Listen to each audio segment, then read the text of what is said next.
अपन channel SCS Mithila के करू subscribe और बेल बटन जरूर दबा दिया ताकि हर खबर सबसे पहले पहुंचे अहां तक।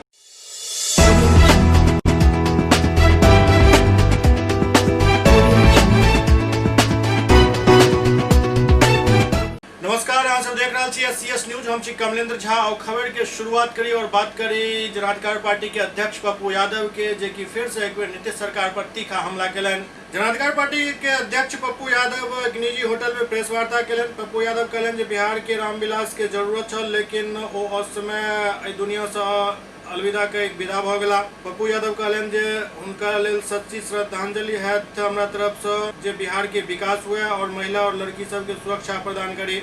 जखन महिला और लड़की निर्भय होकर रोड पर चल सकैत होते नीतीश कुमार के आत्मनिर्भर बिहार के अभियान के सेहो जम के चुटकी लेलन। ओ कहलन जे डबल इंजन के सरकार फेल अछि। पप्पू यादव कहलन जे बिहार में 97% प्राइमरी और 92% सेकेंडरी स्कूल में कंप्यूटर की सुविधा नहीं है, जहां प्राथमिक शिक्षा में बच्चा के डिजिटल ज्ञान से वंचित रखे और डिजिटल इंडिया के ढिंढोरा पीटे के काम कयल जा रहा है। जुमला से बचवाक और जागरूक हेबाक जरूरत है। एक नई बिहार की कल्पना, एक नया बिहार, एशिया का नंबर 1 बिहार, सबका बिहार, डर और अभाव से मुक्त बिहार, सबको जीने की आजादी का बिहार, हर बेटी हर भाई बहन को रात के 1 बजे अपने घर से पटना आने की आजादी, हर गरीब और मिडिल क्लास के जेब में 20,000 रुपया कम से कम हर व्यक्ति का, 40,000 रुपया इनकम। ये श्रद्धांजलि है मेरी रामविलास पासवान के प्रति। इसीलिए हम चाहेंगे कि रामविलास पासवान जी के सपना तब पूरा होगा जब हम जातीयता और सांप्रदायिकता से अलग हटकर एक नया बिहार की कल्पना करें। नेतृत्व कोई सवाल नहीं, बिहार बचना चाहिए। इसी कड़ी में आज मैं धन्यवाद देना चाहता हूं जिन्होंने सेवा की। मुझे समझ में नहीं आता कि नेता अपने साथियों को सम्मान क्यों नहीं देते, जिसके लिए जान देता है। नेता अपने वर्कर को भगवान क्यों नहीं मानता। मैं भी तो एक सेवक हूं। आप राजा हैं, नेता राजा नहीं होता, राजा होता है पब्लिक। रंग जोड़ते हैं हम लोग, हम तो यहाँ बैठे हैं वो रंग है। हमारी कोई औकात नहीं है, हमारी कोई मर्यादा नहीं है। लोकतंत्र में सबसे बड़ी औकात होती है गांव में रहने वाला सबसे अंतिम व्यक्ति। पूर्वी चंपारण में अज्ञात अपराधी सब एक युवक के चाकू मारकर घायल कर दिलक। पूर्वी चंपारण जिला के घोड़ासहन थाना क्षेत्र के चंपापुर कोरिया गांव में मॉर्निंग वॉक पर निकलल एक युवक के अज्ञात अपराधी द्वारा चाकू मारकर घायल कर देल गेल। घायल युवक के पहचान चंपापुर कोरिया गांव निवासी लल्लन राय के पुत्र लड्डू राय के रूप में भेल। जानकारी के अनुसार युवक सुबह अपन घर से करीब 5 बजे मॉर्निंग वॉक के लिए निकलल छल। तखने बाइक सवार 2टा अपराधी पेट में चाकू मार कर मोबाइल छीन कर फरार भ गेल। मॉर्निंग वॉक पर निकलल दोसर युवक सब शोर मचेनाई शुरू केलन, जकर आवाज सुनकर आसपास के ग्रामीण सब इकट्ठा भेला और घटनास्थल पर पहुंचकर तुरंत घायल युवक के एक निजी नर्सिंग होम में इलाज के लिए भर्ती करवलन। वो सवेरे 4 बजे, पौने 5 बजे। 4 बजे कौन मोटरसाइकिल से आ रहा लखा? सर सुपर मोटरसाइकिल लखा। कै गोड़ा लखा? 2 गोड़ा लखा। कहाँ मार दिला चाकू तोरा के? हाथ में, पेट में। और मोतिहारी में 2टा बाइक सवार के बीच भेल टक्कर में एक बाइक सवार गंभीर रूप से जख्मी हो गया। मोतिहारी के डुमरिया घाट थाना क्षेत्र के NH 28 फ्लोर मिल के समीप पूर्वी लेन में 2 बाइक सवार आपस में टकरा गया, जाय कारण एक बाइक सवार गंभीर रूप से घायल हो गया। मिलल जानकारी के अनुसार बतायल जा रहा है जो युवक जे घायल भेला हन ओ राहुल कुमार पिता जयप्रकाश भगत जे हुसैनी के निवासी छथि। उक्त व्यक्ति अपन सही लेन में चेम्बुआपुर के तरफ जा रहा छला, जहां फ्लोर मिल के समीप उल्टा साइड से खजुरिया के तरफ से आबि रहल बाइक सवार ठोकर मारि देलक, जाहि में राहुल गंभीर रूप से घायल भ गेला। उल्टा साइड से आबि रहल बाइक चालक बाइक लऽ कऽ फरार भ गेल। मौका पर पहुंचल पुलिस घायल युवक के निजी नर्सिंग होम में इलाज के लिए भर्ती करेलक और आगू के कार्रवाई में जुट गेल अछि। और मोतिहारी में एक मोटर पार्ट्स व्यवसायी के अपराधी सब गोली मार कर हत्या कर देलक। मोतिहारी से एक पैघ खबर सामने आबि रहल है, जहां एक मोटर पार्ट्स व्यवसायी के अपराधी सब गोली से भूनि डालक, जैसे व्यवसायी के मौका पर ही मौत भ गेल। घटना शहर के पुरान बंजरिया ब्लॉक के समीप के जहां सुबह मॉर्निंग वॉक के लिए मनोज सिंह नामक व्यवसायी निकलल छला तखने पहले से घात लगा कर बैसल बाइक सवार हथियार बंद अपराधी सब व्यवसायी के सीना में 3 गोली मार कर मनोज सिंह के मौत के घाट उतार दिलक। घटना के बाद आक्रोशित लोग सब बेतिया मोतिहारी मार्ग के जाम कर आगजनी कर रहा छला। ओते मौका पर पहुंचल पुलिस आक्रोशित लोग सब के समझा बुझा कर जाम हटेलक और पूरा मामला के छानबीन में जुट गेल। मतलब देखल जा रहा है जे आजकल मॉर्निंग वॉक के समय घटना के ज्यादा भ रहा है, कियाक त एहि समय में न तो पुलिस कतौ नजर आबैत अछि, न ही कोनो ज्यादा व्यक्ति सड़क पर रहै छथि और घटना के अंजाम दै के एकटा सेफ समय भ गेल हन। पुलिस प्रशासन के एहि पर जल्द से जल्द ध्यान देबाक जरूरत अछि।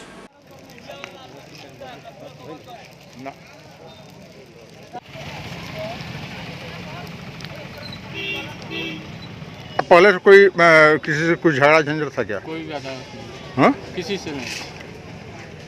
तो फिर क्या कारण मान रहे हैं? कारण एक समुदाय को टारगेट करके लोग मार रहे हैं। और इसके पूर्व में भी एक हम ही लोग के समुदाय से एक आदमी को मारा गया, फिर इनको मारा गया। अब क्या पता क्या शहर में राजनीति चल रहा है, हमको नहीं मालूम। मनोज सिंह हैं, वो निकले थे मॉर्निंग वॉक में। सूचना अनुसार बताया जा रहा है कि 2 मोटरसाइकिल पर सवार अपराध कर्मी उनकी पुराना ब्लॉक के पास सड़क पर गोली मार दिए, जिससे इलाज के क्रम में उनकी मृत्यु हुई। अपराधियों की पहचान हो सकी है क्या सर? अभी तक तो इन लोगों ने न कोई बताया है और FIR दर्ज नहीं करी है। ये लोग जैसा आवेदन देंगे और फिर हम लोग रोड के किनारे जो CCTV फुटेज लगा हुए हैं और जो इन लोग तीनों का स्टेटमेंट, इसके आधार पर हम लोग का तो थाना प्रभारी के बदलने की बात हो रही है। थाना प्रभारी पर के बदलने की एक प्रक्रिया है। उनके शिकायत के जांच कर करके ही उसकी कार्रवाई की जा सकती है। लोगों की मांग है, हम लोगों ने इनको बताया है कि आप यदि किसी तरह का कोई आरोप है या किसी तरह की शिकायत है, उसका आप निश्चित रूप से कंप्लेन करें। उसका बाल बच्चा चलता है करके और हम आपके कहने पर यहाँ से उसका परिवार का सुरक्षा कौन देगा? सब लोग जाम लोगों का आक्रोश है। लोग रोड जाम करना तो एक अच्छी बात नहीं है। आचार संहिता में ये बहुत और गंभीर बात हो जाती है। आप लोगों के फ्रीडम को बंद नहीं कर सकते हैं। आप FIR दर्ज करें और उस पर कार्रवाई होगी। मेरा यही सुझाव है। दरभंगा स्नातक क्षेत्र सह प्रत्याशी कृष्ण मोहन चौधरी जनसंपर्क अभियान में लगातार भिड़ल छथि और एहि क्रम में आइ ओ जनसंपर्क अभियान के तहत हायाघाट क्षेत्र में छला, जहां वो अपन प्राथमिकता गिनेलनि। दरभंगा स्नातक निर्वाचन क्षेत्र सह उम्मीदवार कृष्ण मोहन चौधरी लगातार जनसंपर्क अभियान चला रहा छथि। कृष्ण मोहन चौधरी कहलनि जे हम किछु नेक काम मन में ठानि कऽ ई चुनाव में उतरलहुँ, जाहिमे ओ प्रत्येक पंचायत नगर स्तर पर बेरोजगार सभक पंजीकरण, कौशल विकास केंद्र से प्रशिक्षण उपलब्ध करेनाई शामिल केने छथि। प्राथमिक विद्यालय में कंप्यूटर शिक्षा के व्यवस्था में मैथिली के अनिवार्य करे के बात कहि रहल छथि। प्रत्येक जिला मुख्यालय में विश्व स्तरीय स्किल डेवलपमेंट केंद्र के स्थापना चाहे छथि। डिजिटल लाइब्रेरी के स्थापना करऽ चाहे छथि। LNMU के टॉप 50 विश्वविद्यालय में स्थान दिलावे के मंशा रखै छथि। दरभंगा के पर्यटन स्थली के रूप में विकसित करऽ चाहे छथि। नियोजनवाद के कलंक के समाप्त करऽ चाहे छथि। हालांकि कृष्ण मोहन चौधरी के कोनो राजनीतिक पृष्ठभूमि नहीं अछि, ओ गैर राजनीतिक उम्मीदवार के तौर पर ई चुनाव लड़ रहल छथि और एहिमे हुनक जे दावा अछि ओ ई कहि रहल छथि जे हमर जीत सुनिश्चित अछि। हम दरभंगा स्नातक निर्वाचन क्षेत्र से प्रत्याशी छी। हमर घर एतै श्रीरामपुर भेल। हायाघाट लोकसभा क्षेत्र हमर समस्तीपुर पड़ैया और एहि बेर संकल्प के साथ नई सोच और नया संकल्प लऽ कऽ एलहुँ है। अपन उच्च शिक्षा प्राप्त बेरोजगार साथी के लेल, नियोजित शिक्षक के कलंक से ओकरा दूर करे के लेल, सेवा शर्त लागू करे के लेल, अतिथि शिक्षक जे शोषित भऽ रहल छथि, काम कऽ रहल छथि, हुनका पैसा नहि भेट रहल छनि, हुनकर लड़ाई के लेल हुनका अंजाम तक पहुँचाबै के लेल वित्त रहित आइ 30 वर्ष से आंदोलन कऽ रहल छथि, हुनका भेटलनि आइ तक किछु नहि। कतेक आर्थिक तंगी से गुजरि गेला। सब कॉलेज में कोनो ने कोनो दल के अध्यक्ष या सचिव जरूर छै, लेकिन हुनका भेटलनि आइ तक किछु नहि। सिर्फ वोट बैंक लेलक, लऽ कऽ हुनकर इस्तेमाल कर जा रहल छै। हम एहि सबके कलंक के दूर करे के लेल एलहुँ है। पूरा प्रयास करब जे एहि सबके हम खत्म करी। बेरोजगारी के दूर करे के हमर प्रयास है, जेके लेल प्रशिक्षण केंद्र, उच्च स्तरीय कोचिंग सेंटर और विश्व स्तरीय स्किल डेवलपमेंट सेंटर हमरा स्थापना करे के संकल्प लऽ कऽ एलहुँ हन जिला मुख्यालय सबमे। और प्राथमिक स्तर के स्वास्थ्य व्यवस्था और हरेक पंचायत में चालू करे के लिए और वित्त व्यवस्था के लिए, वित्तीय लेन देन के लिए हर एक पंचायत में एगो बैंक के शाखा हो। ये सब हमार प्रमुख लक्ष्य है। 9 गो हम लक्ष्य लऽ कऽ आयल छी। एहि पर हमरा काम करे के संकल्प लऽ कऽ चललहुँ हन। अहाँ सबके आशीर्वाद ले हम आयल छी। अहाँ सबके सहयोग के अपेक्षा है। जहाँ सब सहयोग करबे निश्चित रूप से हम बदलाव करबे। 15 से 30 वर्ष देखलिए या हम 6 वर्ष में कऽ कऽ देखायब। ये हमर संकल्प है। आशा और करू विश्वास हम करब सबक सपना साकार। इमर हायाघाट विधानसभा क्षेत्र से जनाधिकार पार्टी के संभावित उम्मीदवार मुन्ना खान लगातार जनसंपर्क अभियान चला रहा है। हायाघाट से जनाधिकार पार्टी लोकतांत्रिक के दरभंगा प्रत्याशी अब्दुल सलाम खान और मुन्ना खान लगातार जनसंपर्क अभियान चला रहा है। थलवारा, उस्मा, बिलासपुर सहित कई गांव के दौरा कर रहा है। ओते दोसर तरफ थलवारा स्थित हायाघाट विधानसभा क्षेत्र के कार्यालय देर शाम पहुंचला और तो लोग सबसे मुलाकात कलन। एहि मौका पर कई लोग उनका समर्थन दे के ऐलान सेहो कलन।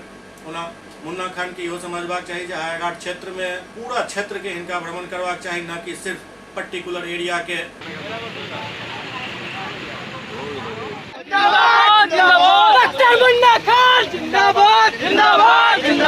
अरवल जिला के सोनभद्र में नदी में एक तैरत सब मिलल जैसे इलाका में सनसनी फैल गई। अरवल जिला के सोनभद्र गांव के समीप पुनपुन नदी में एक महिला के शव नदी में तैरे देखल गेल। जाय के बाद ग्रामीण सब के मदद से शव के नदी से बाहर निकालल गेल। जिनक पहचान बंसी थाना अंतर्गत सोनभद्र गांव निवासी संगीता देवी के रूप में भेल, जिनक उम्र लगभग 30 वर्ष बताओल जा रहा है। उनक पति रंजन कुमार बतायल जाय छै। एहि मामला में मृतक के चचेरा ससुर श्याम चौधरी बतौलन जे मृतक महिला घूमे के लिए शाम में निकलल छली। एहि दौरान पैर फिसल गेल, जाहि कारण हुनक मौत भ गेल। काफी खोजबीन करे के बाद अहले सुबह मछुआरा के जहन लाश पर नजर पड़ल ते के बाद एहि बात के पता चल सकल। संगीता देवी कहाँ घर है? सोनभद्र। कैसे हुआ? अति मैदान गया सर, अब नदी में गोड़ पिछला डूब के मर गया। कौन नदी? पुनपुन नदी है सर। कैसे आप लोग को पता चला? पता चला बंसी में फंस गया। अब दौड़ी लगता है तो फंस गया, तो उसमें पता लगा तो देखे कि अब आना। फिर हम खोजे लगे तो देख रहे हैं कि है ये ना है, तो दौड़ी में फोन गया कि यहाँ तो गाँव के लाश है, वो आल है दह के। को बाल बच्चा? बाल बच्चा है 3 गो। पति क्या करता है? पति कुछ नहीं करते हैं, ये फल फूल बेचते हैं। नाम क्या उनका? रंजन कुमार। पुलिस द्वारा शव के पोस्टमार्टम के लिए भेज दिल गेल। बतायल जाते जे महिला के 3 बच्चा छलन, जाहि में 2 लड़की और 1 दिव्यांग लड़का अछि, जिनक कानि के बुरा हाल भेल छल। एससीएस न्यूज में अखन वक्त भ रहल अछि एकटा ब्रेक के बाद समाचारक सिलसिला जारी अछि। Doctor RLR public school CBSE curriculum गुणवत्तापूर्ण शिक्षा को प्राथमिकता, सेल्फ कॉन्फिडेंस को बढ़ाना हमारा मकसद है। सामाजिक कार्यों के प्रति सजग। स्कूल में कड़ाई से CCE पैटर्न CBSE पाठ्यक्रम के द्वारा लागू है। यहाँ लाइब्रेरी की सुविधा उपलब्ध है, कंप्यूटर लैब की सुविधा उपलब्ध है, उन्नत लेबोरेटरी की सुविधा उपलब्ध, स्मार्ट क्लास की पूरी व्यवस्था यहाँ उपलब्ध है। छात्र छात्राओं को स्कूल तक लाने और घर तक पहुँचाने के लिए ट्रांसपोर्ट की व्यवस्था उपलब्ध है। हमारे यहाँ अनुशासन का विशेष स्थान है। स्वस्थ वातावरण को जागृत रखने के लिए स्वच्छता पर विशेष ध्यान दिया जाता है। शिकायत और सुझाव को प्राथमिकता के आधार पर लिया जाता है। हमारा पता है डॉक्टर RLR पब्लिक स्कूल, सदर थाना road, Darbhanga, pin code 846009। Mobile number 9430827387 9835257788। Global health care and diabetes research centre, जो बिहार में पहला अंतर्राष्ट्रीय तकनीक एवं आधुनिक सुविधाओं से लैस सुपर स्पेशलिटी डायबिटीज केंद्र है, जहां एक छत के नीचे डायबिटीज से संबंधित सारी सुविधाएं मौजूद हैं, जैसे कि diabetes heart care, diabetes eye care, diabetes neuro care, diabetes foot care, diabetes pharmacy और डायबिटीज प्रयोगशाला। पता जीसस एंड मैरी स्कूल के पास, रहमगंज, दरभंगा, बिहार। ब्रेक के बाद पुनः स्वागत है। पूर्वी चंपारण के ढाका विधानसभा क्षेत्र से राजद फिर से फैजल रहमान पर अपन विश्वास जतेलक और उनका टिकट दिलक। पूर्वी चंपारण के ढाका विधानसभा क्षेत्र के जहां वर्तमान में राजद के फैसल रहमान विधायक क्षेत्र एक बार फिर से राजद उनका पर विश्वास जतावे दोबारा उनका प्रत्याशी बनेलक अछि। लेकिन सब के बीच जनता के कही हुनक चाचा ही विधायक फैसल रहमान के कार्य से नाखुश छथि और राजद में रहते बागी तेवर अपना लेलन अछि और भतीजा के विरोध में चुनाव लड़े के ऐलान कर दिलन। दरअसल खुर्शीद से फैसल रहमान के चाचा छथि जे खुद अपने विधायक भतीजा पर आरोप लगा रहा है जो विधायक जनता के लिए किछु कार्य नहीं कलन। एतबे नहीं बल्कि लॉकडाउन के समय जो लोग बाहर फंसल छला उनका में से लगभग 18,000 लोग के खुर्शीद शेख अपन खर्चा पर मुंबई से घर वापस मंगौलन। लेकिन ये विधायक रहे में कोनो मदद नहीं कलन। हमारा भतीजा का बहुत कंप्लेन है, जो भी हम प्रवासी मजदूर को भेजे हैं और उसके बाद वो आदमी जरा भी रिस्पेक्ट मतलब यहाँ आने के बाद जरा भी उन लोग का उस तरह का जिस तरह का इज्जत करना चाहिए उस तरह का उन्होंने नहीं किया है। और हर जगह से हमको फ़ोन आता रहा बॉम्बे और उसके बाद में हम सबको समझाते रहे और हमको बहुत आदमी ने बोला कि ये पार्टी में आ जाइए वो पार्टी में आ जाइए, लेकिन हमने कहा नहीं, हम आरजेडी में हैं, हमारे बाप दादा शुरू से आरजेडी में है, आरजेडी में ही हम रहेंगे। तो आरजेडी के बागी उम्मीदवार के रूप में लड़िएगा? जी, हमको टिकट दूसरे पार्टी से नहीं चाहिए। ठीक है सर, निर्दलीय लड़िएगा? हम निर्दलीय लड़ेंगे। तो अपने भतीजा आपके कौन हुए? भतीजा कौन है आपके वहाँ ढाका विधानसभा क्षेत्र में? विधायक फैसल रहमान। तो उनके खिलाफ लड़िएगा? जी, इसलिए कि वो काम अच्छे से नहीं कर रहे हैं। आपने कुछ विशेष किया जो जनता के बीच में आपकी चर्चा हुई हो, क्या किया? जी, मैंने लॉकडाउन में अपने खर्चे से मैं प्रवासी मजदूर को भेजा। कितने? 18,000। मोतिहारी जिला ढाका विधानसभा। सहरसा में स्वीप कार्यक्रम के तहत मीडिया कार्यशाला के आयोजन कयल गेल। आगामी विधानसभा चुनाव 2020 के तहत तेसर चरण में 7 नवंबर के होने वाला मतदान के लेकर सहरसा विकास भवन के सभागार में जिला उप विकास आयुक्त के उपस्थिति में स्वीप कार्यक्रम के तहत मीडिया कार्यशाला के आयोजन कयल गेल, जेकर मुख्य उद्देश्य पत्रकार सबके विधानसभा चुनाव के लेकर हुनक कार्य के बारे में बतेनाइ छल। ओते मीडिया कार्यशाला में मुख्य रूप से 3 बात पर ध्यान देल गेल, जाहिमे पहिल पोस्टल बैलेट, दोसर फेक न्यूज और तेसर पेड न्यूज से संबंधित छल। कोई ऐसी भावना समाज के बीच उस एडवर्टीजमेंट से ना उभरती हो जिससे सामाजिक समरसता पर कोई प्रतिकूल प्रभाव पड़े।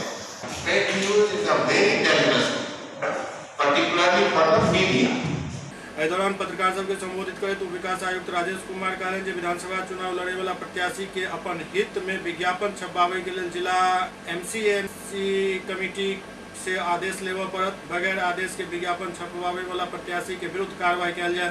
पेड न्यूज और जो एसेंशियल सर्विसेज से जुड़े हुए लोगों को पोस्टल बैलेट की मदद से मतदान की सुविधा प्रदान की गई है, इससे संबंधित एक कार्यशाला मीडिया कर्मियों के साथ आयोजित किया गया।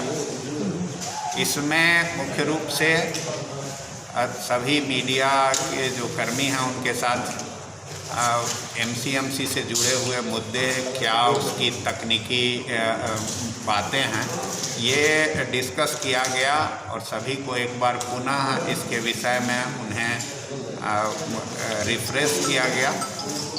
इसी तरह पेड न्यूज़ के संबंध में भी जो इलेक्शन कमीशन का गाइडलाइन है और जो उसका प्रावधान है उससे सभी मीडिया कर्मियों को अवगत कराया गया। मुख्य रूप से इस वर्कशॉप का जो मकसद था, मुख्य मकसद था, वो था पोस्टल बैलेट से जो मतदान की सुविधा दी गई है उसके विषय में जानकारी देना। तो ये सभी मीडिया कर्मियों को इस विषय में जानकारी दी गई है कि वो सुविधा का लाभ चाहें तो उठा सकते हैं। इसके सभी तकनीकी पहलू की जानकारी उन्हें विस्तृत रूप में दी गई है और उनसे आग्रह किया गया है कि अगर आप इसका लाभ लेना चाहते हैं तो ले सकते हैं। बिहार के खाद्य आपूर्ति मंत्री मदन सहनी आइ दरभंगा पहुंचला टिकट लऽ कऽ, जाहि दौरान हुनक कार्यकर्ता सब द्वारा स्वागत कयल गेल। बिहार के खाद्य उपभोक्ता मंत्री मदन सहनी आई टिकट लेकर दरभंगा पहुंचला, जहां उनकर भव्य स्वागत किया गेल। एहि दौरान कार्यकर्ता सब काफी संख्या में हुनक स्वागत करबाक लेल तारालाही पहुंचल छला। मदन सहनी पिछला बेर गौरा बोराम से चुनाव लड़ने छला, लेकिन एहि बेर ओ भाग के बहादुरपुर आबि गेला हन।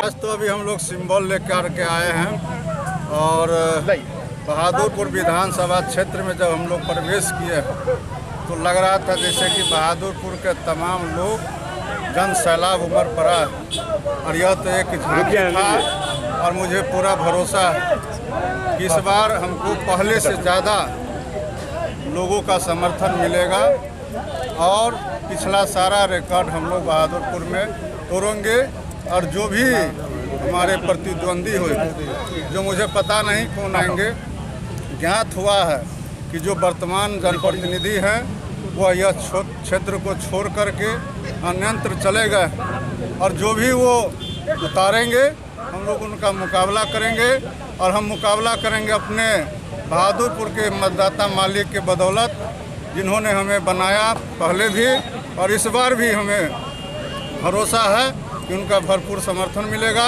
एक बार मुझे यहाँ मौका मिला था, हमने अच्छा काम किया और उसी भरोसे इन लोगों ने फिर से हमें चुनने का मन बना लिया है और आगे जो चुनाव होना है निश्चित रूप से वो हम लोग के लिए आसान होगा और आने वाला समय में निश्चित रूप से हमारे माननीय मुख्यमंत्री श्री नीतीश कुमार जी फिर से बिहार के लोग उनको मौका देंगे और बिहार का सेवा वो करेंगे और एनडीए की सरकार बनना तय है। माननीय केंद्र में हमारे प्रधानमंत्री जी, आदरणीय हमारे सुशील मोदी जी, सभी भारतीय जनता पार्टी, जनता दल यू, हम और वीआईपी के सभी साथी मिलकर के पूरे प्रदेश में हम लोग को 200 से ज़्यादा सीट मिलेगा और हमारी सरकार बनेगी।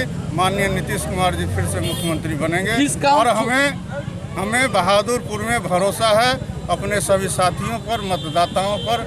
हमें यहाँ से दोबारा मौका देंगे और हम फिर से जीतेंगे। तो जो भी काम हम 5 साल में किए थे और उसमें जो काम छूट गए हैं या और करने की आवश्यकता है वह सारे काम को हम फिर से करने का प्रयास करेंगे। क्या काम छूट गया जो आप फिर से करेंगे? जो काम हम करके गए थे 5 साल और 5 साल में आप लोग भी देख लीजिए वह सारे काम को जो वर्तमान विधायक है उन्होंने जर्जर कर दिया है, फिर से उसको निर्माण कराने की आवश्यकता है, फिर से हम सारे काम करेंगे।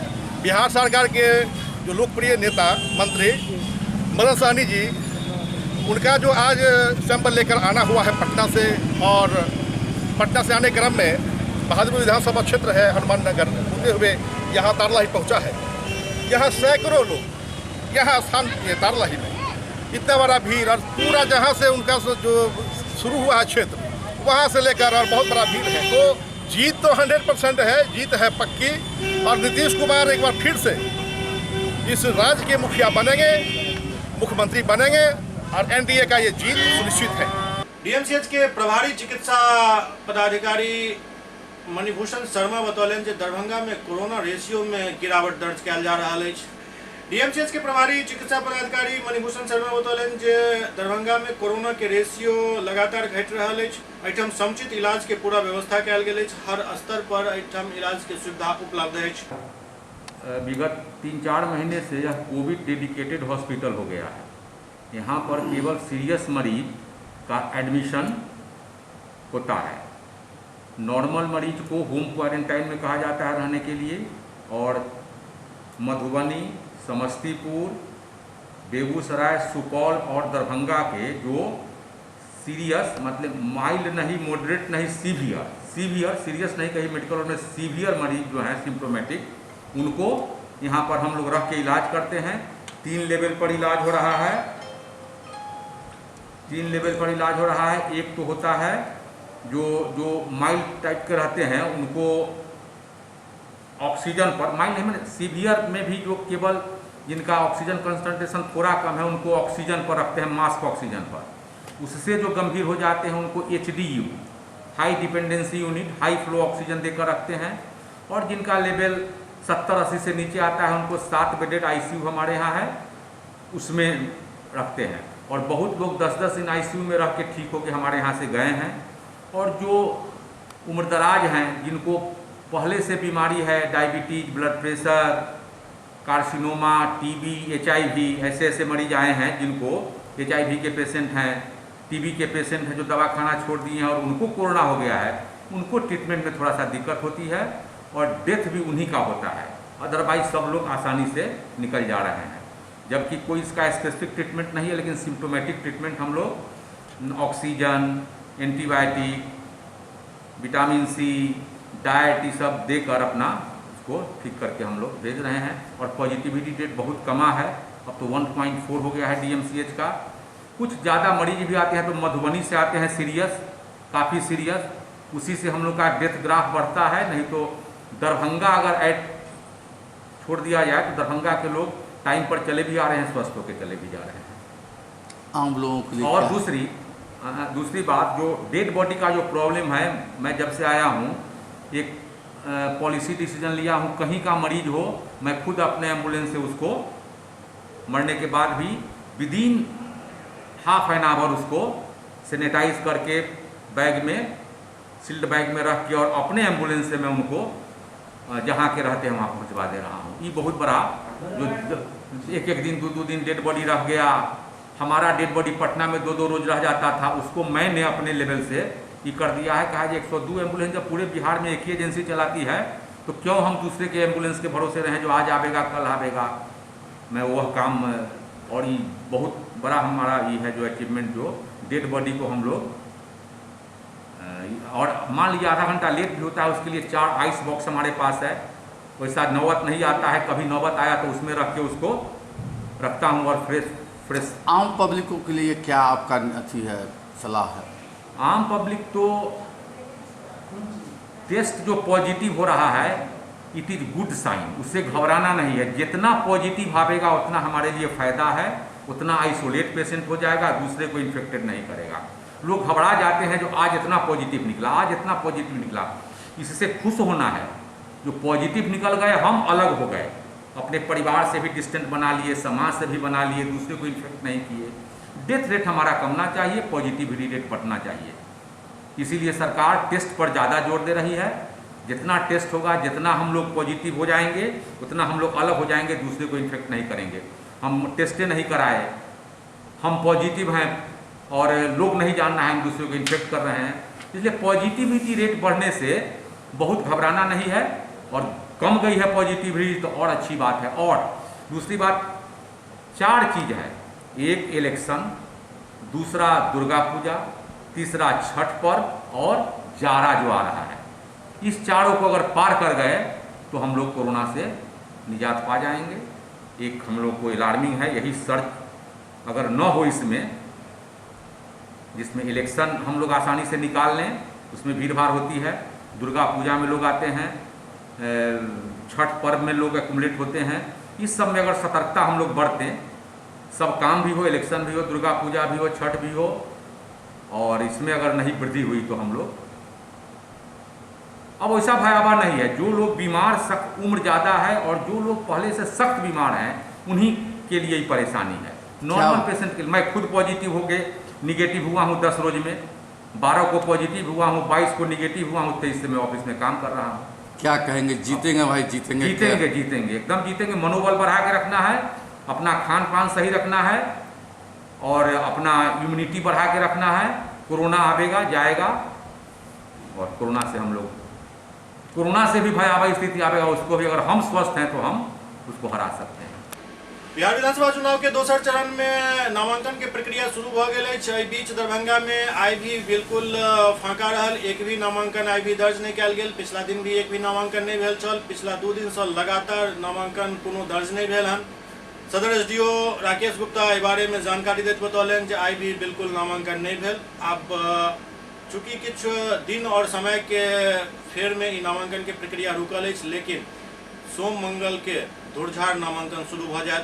सोमवार से 82 विधानसभा का शुरू होगा और 83 से लेकर के 87 तक का जो नॉमिनेशन थर्ड फेज में है वो 13 तारीख से शुरू होगा। क्या व्यवस्था किया गया है? पूरा व्यवस्था कंप्लीट है। जो व्यवस्था सभी कलेक्ट्रेट में ही होना है। सिर्फ 87 विधानसभा का DRDA में विकास भवन में हो रहा है। कलेक्ट्रेट में सारी व्यवस्था कर दी गई है। बैरिकेडिंग लगाया गया है। फोर्स मजिस्ट्रेट का डिप्यूटेशन किया गया है।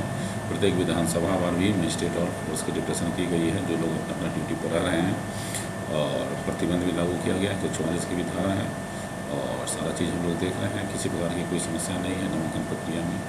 बिहार दस्तावेज नवीस संघ के दरभंगा शाखा के यूनियन के चुनाव संपन्न भेल। बिहार दस्तावेज नवीस संघ शाखा दरभंगा के सचिव पद पर नीलमणि राजू एवं अध्यक्ष पद पर कृष्णमोहन सिंह सर्वसम्मति से निर्वाचित भेला। एहि दौरान जिला निबंधन पदाधिकारी मनिंद्र नाथ शर्मा, नीलमणि राजू जी, कृष्णमोहन सिंह समेत कई दस्तावेज नवीस और पदाधिकारी सब मौजूद चला। बद्री बाबू हमारे सचिव महोदय को जीत का प्रमाण पत्र देते हुए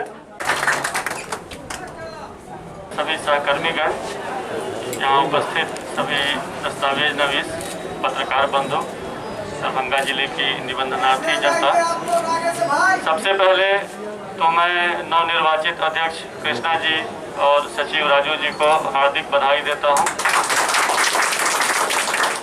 हृदय से उन्हें मेरी शुभकामनाएं हैं कि वो इस निबंधन कार्यालय की कार्य संस्कृति को बेहतर बनाने की ओर दिन रात काम करें, इसको आगे लेकर जाएं। एवं अध्यक्ष को जीत का प्रमाण पत्र देते हुए शुभ आशीष वचनों से आज हम यह जो दस्तावेज लेखक संघ का जो निर्वाचन पूर्वक हमारे सचिव और मैं जो जिला अध्यक्ष पद पर आया हूं, इसके लिए मैं राष्ट्रीय ऑफिस के जो हमारे पदाधिकारी हैं उनको मैं हार्दिक दिल से अभिनंदन करता हूं। साथ में बिहार दस्तावेज के जो हमारे दधीची रूपी गार्जियन बद्री बाबू और वशिष्ठ मुनि रूपी हमारे भाई रामचंद्र यादव जी इस बधाई के पात्र हैं। और मैं ये जीत को अपना जीत नहीं कहता हूं, यह दस्तावेज लेखक संघ का जीत है। अभी हमारे गार्जियन रूपी बद्री बाबू, भाई स्वरूपी रामचंद्र बाबू और जितने मेरे नवीस संघ के सदस्य हैं और सहयोगीगण हैं, हमारे परवेज भाई, ये जो हम लोग के ऊपर जो भार दिए हैं, हम लोग संगठन को मजबूती करने का काम करेंगे और कोशिश हमारी पूरी रहेगी कि हमारी जनता को ज़्यादा से ज़्यादा सुविधा मिले, किसी को कोई दिक्कत नहीं हो। ऑफिस में कोई समस्या हुई उसको हम लोग मिल के आपस में बैठ के निदान करने का।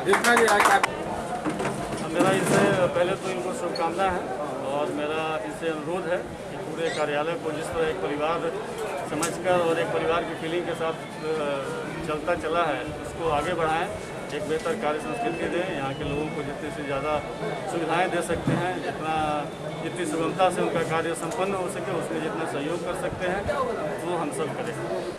SCS न्यूज के अंक में अगला अंक में फिर कुछ और समाचार संग उपस्थित है। तब तक अपने सब देखते रहो SCS न्यूज। नमस्कार।